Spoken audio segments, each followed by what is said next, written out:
Hello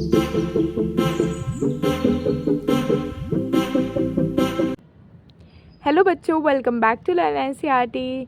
सो आज हम लोग अपनी एक्सरसाइज 4.3 का क्वेश्चन नंबर 2 स्टार्ट करने जा रहे हैं। और हाँ, एक ज़रूरी बात, इस चैनल पर आप लोगों को सभी चैप्टर्स के वीडियो सॉल्यूशंस मिलेंगे, प्लस आपके सारे बेसिक्स कवर हो जाएंगे। So make sure to subscribe. तो चलो पढ़ते हैं।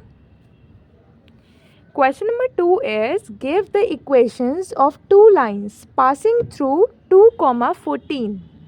ठीक है, how many more such lines are there and why. सबसे पहले क्या बोला है क्वेश्चन ने, give the equations of two lines, दो लाइन्स की इक्वेशन बतानी है जो कि 2,14 से पास होती हूँ। तो देखो, ऐसी तो हमें इक्वेशन बनानी है ना। सबसे पहले ये देख लेते हैं, ये मैंने आपको बताया था कोऑर्डिनेट ज्योमेट्री में कि जो कोऑर्डिनेट्स होते हैं उसमें पहला वाला किसका होता है, एक्स का, और दूसरा वाला वाई का।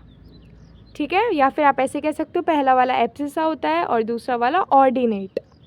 ठीक है, एक्स एक्सिस पर और वाई एक्सिस पर। अब देखो, हमें दो लाइंस की इक्वेशन बनानी है। देखो, इक्वेशन बनाना बहुत ही आसान होता है। कैसे बनाते हैं, जो आपको वैल्यूज़ दे रखी है ना, एक बार उनको ऐड कर दो और एक बार उनको सब्ट्रैक्ट कर दो। आप चाहो वाई माइनस एक्स लिख लो, वाई माइनस एक्स, ठीक है, एक ही बात है। x प्लस वाई, 2 और 14 को ऐड करो, कितना मिला, 16। y माइनस एक्स मतलब 14 में से 2 माइनस करोगे, कितना मिलेगा, 12। ठीक है, तो हमारे पास ये दो आ गई इक्वेशंस, यही आपकी दोनों इक्वेशंस। अब क्वेश्चन के नेक्स्ट पार्ट पे बढ़ते हैं। How many more such lines are there and why. ऐसी कितनी लाइन्स हो सकती हैं, तो हम यहाँ पे लिखेंगे देयर मे बी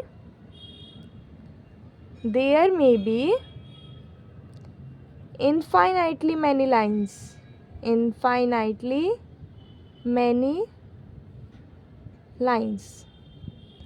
अब वो पूछ रहा है कि क्यों होती है। देखो, एक क्वेश्चन आया था एक एक्सरसाइज में, आई थिंक 4.2 थी वो, उसमें हमसे क्या पूछ रखा था, एक MCQ था वो, कितने सॉल्यूशंस पॉसिबल हैं। तो हमने वहाँ पे क्या टिक किया था, इनफाइनाइटली मैनी। क्यों, क्योंकि अगर हम x की वैल्यूज़ रखते जाएँ तो हमें y के इनफाइनाइट सॉल्यूशंस मिलते जाएंगे, y की इनफाइनाइट वैल्यूज़ रखते जाए तो हमें x के इनफाइनाइट सॉल्यूशंस मिलते जाएंगे। That is why. तो हम यहाँ पे लिख देंगे बिकॉज अ लीनियर इक्वेशन, एक linear equation in two variables, एक linear equation in two variables जो होती है हैज़ इनफाइनाइटली मैनी सॉल्यूशंस। उसके पास कितने सॉल्यूशंस हैं, इनफाइनाइटली मैनी सॉल्यूशंस होते हैं उसके पास। ठीक है, क्वेश्चन नंबर 3 देखते हैं। If the point 3,4 lies on the graph of the equation 3y is equals to ax plus 7, find the value of a। अच्छा देखो, ये जो स्टेटमेंट है ना, that this point lies on the graph of the equation, देखो ये एक कहने का तरीका है, इसने लैंग्वेज को ट्विस्ट किया है, पर इसका कहने का ये मतलब है कि ये इसका सल्यूशन है। सोचो, अगर कोई पॉइंट ग्राफ पर लाई कर रहा है तो वो उसका सल्यूशन पक्का होगा, तभी तो वो लाइन वहाँ से पास कर रही है। ठीक है, तो इसलिए ये कहने का तरीका है कि it is a solution of this equation. ठीक है, तो अगर ये इसका सल्यूशन है, मतलब यहाँ पर y और x की वैल्यूज़ पक्का सेटिस्फाई करेंगी।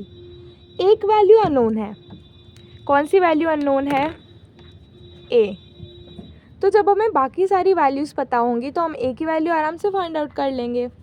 ठीक है, तो करते हैं इस क्वेश्चन को। तो सबसे पहली इक्वेशन लिख लेते हैं, 3y is equals to ax plus 7, 3y is equals to ax plus 7। अब देखो, मैंने आपको ये बताया था कि ये इसका सल्यूशन है, तो मतलब यहाँ पे y और x की वैल्यूज़ को लगा दो जो इसमें दे रखी है कोऑर्डिनेट में। मतलब x क्या होगा, देखो 3 होगा x तो, और y क्या होगा, 4 होगा। ठीक है, ये तो आप बेसिक सा है, आपको अब तक समझ में आ जाना चाहिए।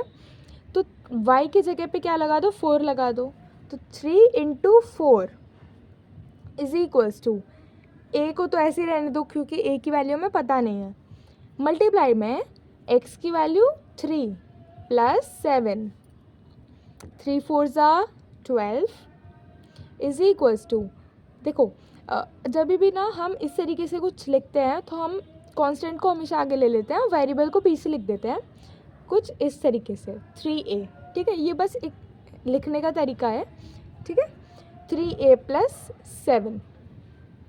अब देखो a की वैल्यू चाहिए, मतलब यहाँ से सब कुछ लेफ़्ट हैंड साइड पहुँचाना पड़ेगा, तो 7 को इधर पहुँचाने के लिए ये प्लस में है तो इधर जाके माइनस में हो जाएगा, तो 12 minus 7 is equals to 3a, 12 minus 7 is 5 is equals to 3a।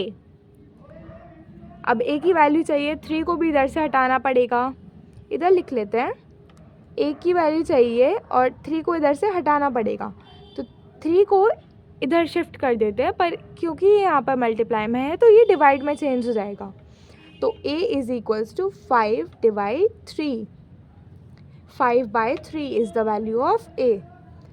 अब इसे चेक कर लेते हैं कि हमने सही लिखा है या फिर नहीं।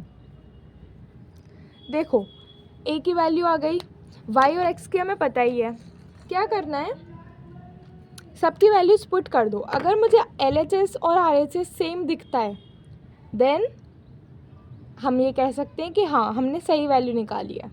क्या करना है, 3 4 से तो 12 ही आया था हमारा, इज इक्वल्स टू a की जगह पे 5/3 लगा दो, 5/3 मल्टीप्लाइड बाय x की वैल्यू 3 प्लस में 7। अब देखो इधर 3 डिवाइड में है, इधर 3 मल्टीप्लाई में है, देखो ऐसे करके कैंसिल हो सकते हैं, ध्यान से देखना, मल्टीप्लाई और डिवाइड में है इसलिए कैंसिल हो रहे हैं, ये 3 इस 7 से कैंसिल नहीं होगा। अगर मैंने मान लिया यहाँ पर 3 है तो ये इससे कैंसिल थोड़ी हो जाएगा, यहाँ पे तो प्लस में है ना वो, ठीक है, तो 12 इज़ इक्वल्स टू, अब क्या बचा यहाँ पे, 5 बचा क्योंकि ये तो 1 हो जाएगा, तो 5 1 सा 5, 5 प्लस 7, तो 12 इज़ इक्वल्स टू 12। LHS आ गया हमारे RHS के इक्वल, तो हमें ये पता चल गया कि हमारी a की वैल्यू इज़ टोटली करेक्ट, ठीक है, बाय बाय।